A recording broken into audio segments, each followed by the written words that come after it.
जी, school है social welfare के लिए, समाज सेवा के लिए।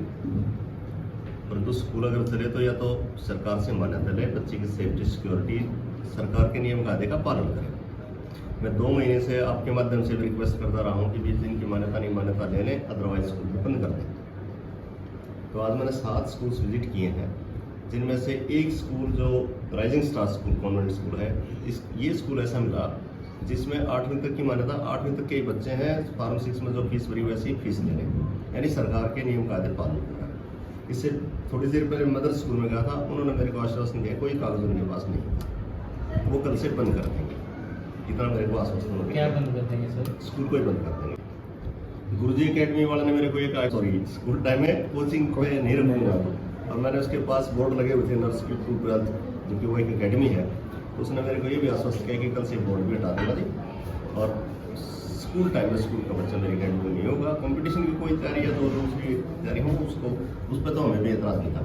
हमें एतराज़ इस बात पर स्कूल टाइम में बच्चा स्कूल में हो, तो उसने गुरुजी अकेडमी में क्या एक इंडियन सीनियर सेकेंडरी स्कूल में भी गए थे हम विद्यालय, उसमें मेरे घर में बस कोई साल थे, तो उसकी अस्थायी मान्यता है, पर तो उसके भी फायर एक्सटिंग्विशर और वो वर्किंग नहीं थे। तो उसने बताया मेरे को कि भी मैं ये फायर एक्सटिंग्विशर बदल दूंगा या दूसरे सेफ्टी नॉर्म्स हैं उनको मैं फॉलो कर लूँगा। उसकी अस्थायी मान्यता थी। मेरे को ये लगता था कि 8वीं तक की मान्यता, क्योंकि सीनियर सेकेंडरी मैंने देखा तो फिर उसकी मान्यता चेक की गई, तो वो परमिशन लिए हुए है उसकी, तो उसको भी काफ़ी अस्थायी मान्यता वो मिलेगा।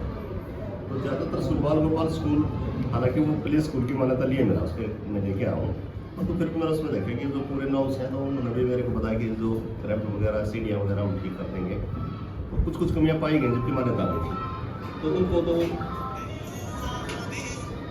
मोटा जिनको अभी फिर मेरा लोगों के माध्यम से निवेदन है, अभी भी जिनके पास मान्यता नहीं है तो मान्यता नहीं है, बंद कर दें। सर पिछले दिनों भी छापेमारी की गई थी, मान्यता मिली मेरे को ग्राम बाल गोपाल की, पहले मेरे को ये था कि नहीं थी, पर तो अभी मैंने उसका नया लेटर लिया तो CDPO से उन्होंने प्ले स्कूल की मान्यता ले ली, और उसके बच्चे भी हालांकि फर्स्ट तक मिले, तो मैंने उनको बताया था 5.5 साल तक का बच्चा प्ले स्कूल में रहेगा, तो उनके पास मान्यता मिली जो कि पहले नहीं थी।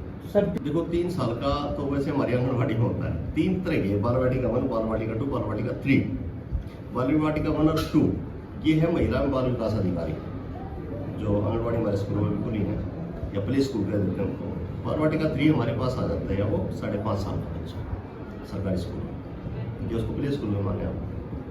तो प्ले स्कूल के भी नॉर्म्स हैं, CDPO देखती है उसकी फायर सेफ्टी, उसके टॉयलेट्स चाइल्ड फ्रेंडली हो, सीढ़ियाँ, रैंप हो, सेफ्टी सिक्योरिटी, बिल्डिंग की सेफ्टी, वो सारा CDPO के महिला बाल विकास अधिकारी इसकी मान्यता देती है। तो उससे भी मेरी बात होती रहती है कि नॉर्म देखते हैं।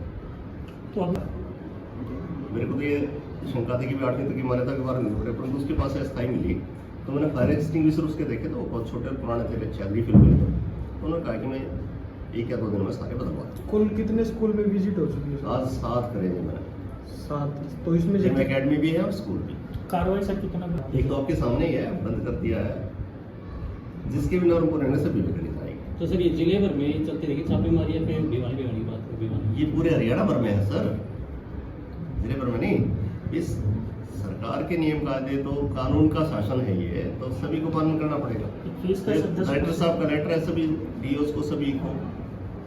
सर भिवानी शिक्षा विभाग इतनी नरमी हो गए, देखो बहुत सारी तरह के चीज़ें हमें देखनी पड़ती है ना। आफ्टर ऑल हम सभी का लक्ष्य ये है कि सभी एक वेलफेयर की तरफ चले, मतलब अननेसेसरी हरासमेंट भी किसी के ना हो, गैर जरूरी हरासमेंट भी ना हो।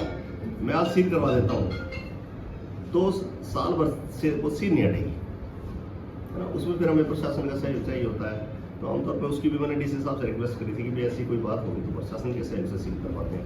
अदरवाइज मेरे को एक एप्लीकेशन दे दें SLC में मिलेगी, कोई नाजायज नहीं कर सकता। इसमें भी हमारे पास एक प्रोविजन है, कोई स्कूल मान्यता होने के बावजूद अगर सरकार के नियमों का पालन नहीं करता, हरासमेंट करता और करता है, तो हम उसके NO से विड्रॉ करने की जो संस्तुति है, रिकमेंडेशन है, वो डायरेक्टर साहब वो कर सकते हैं। और उसमें मैंने पानीपत में देखा एक आध स्कूल की शिकायत हुई थी, माननीय शिक्षा मंत्री महोदय के संज्ञान में आया था, स्कूल वाले को बड़ी मुश्किल हो गई थी। भादरगढ़ में भी एक ऐसा स्कूल मेरे जमाने में जब लीडो नियम आता बंद हुआ था, जो सरकार के नियमों का पालन नहीं करा था, उसकी NO से विड्रॉ हो गई थी। तो कोई स्कूल इस मुकाबले में ना रहे स्थायी मान्यता है तो वो विड्रॉ नहीं हो सकती। हो सकती है अगर वो सरकार के नियमों का पालन नहीं करेगा। मेरे संज्ञान में कल ही आया था, सिवानी से लोहारू से दरसे जी पानी नहीं आता यहाँ पे। डीसी साहब से मेरी बात हुई तो मैंने पूछा बॉटल ले आओ, तो 10 बजे तक बॉटल भी, तो उसकी भी मैं एक लेटर निकाल देता हूँ स्कूल। ये तो इसमें हमारे SDMs को और इनको RTA को पावर होती है कि पार्टी ये ऐसा बातें मानते हैं। तो देखो कई बार पेरेंट्स की भी विश होती है, परंतु मेरा और आपका सभी का मकसद है बच्चा सेफ और थोड़ा सा इजी फील करे ताकि वो पढ़ाई अच्छे से कर पाए। अगर ऐसा होगा तो वो भी हम एक बार बात करके उनके प्रतिनिधियों से जैसा इजी लगेगा बच्चे को, कुल मिला के बच्चे की सर्वांगीण विकास की बात है, वो एजुकेशन का हमारा सभी का मकसद है, उसको हम देख लेंगे। सर 5वीं तक के